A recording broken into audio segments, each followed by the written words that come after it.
Counting cattle on the rangeland usually involves binoculars. Researchers are spotting cows and wildlife from satellite images on Successful Farming Radio.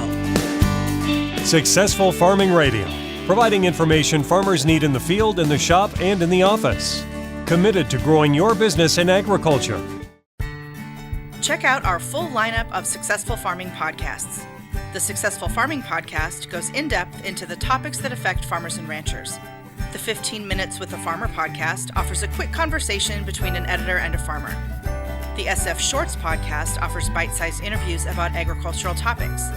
And the SF Daily podcast covers commodity markets, weather, and the big things happening in agriculture each morning. Search for Successful Farming wherever you download your podcasts. Get the latest ag news, markets, weather, and more when you sign up for today's news from Successful Farming. Register at agriculture.com/newsletter for today's news, the free Successful Farming e-newsletter. Once a day, you'll get an email packed with relevant news hitting the ag industry online and around the nation, along with the 3 big things happening today. Visit agriculture.com/newsletter to subscribe to today's news from Successful Farming.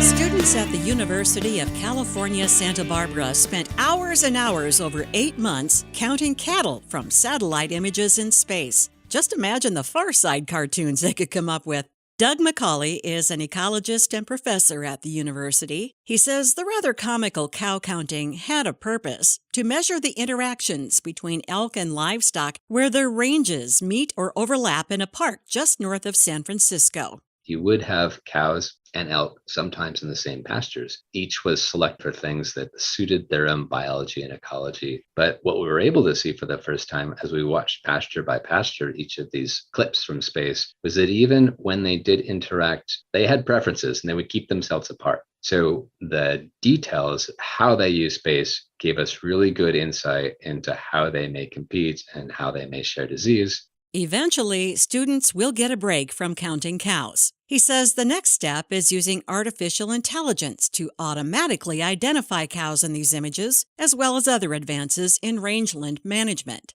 These same satellites, for example, can look down and pick out where productivity is peaking across the rangeland. Allows you, for example, to move your herds around so that they're always following the peaks in productivity, allowing you to get more out of your land. Similarly, for any kinds of interactions you want to avoid, so if you want to keep them away from wildlife, knowing where both are in space gives you that kind of data to do that more intelligently and more effectively. I'm Jody Henke. Learn more about spotting cows from space at agriculture.com.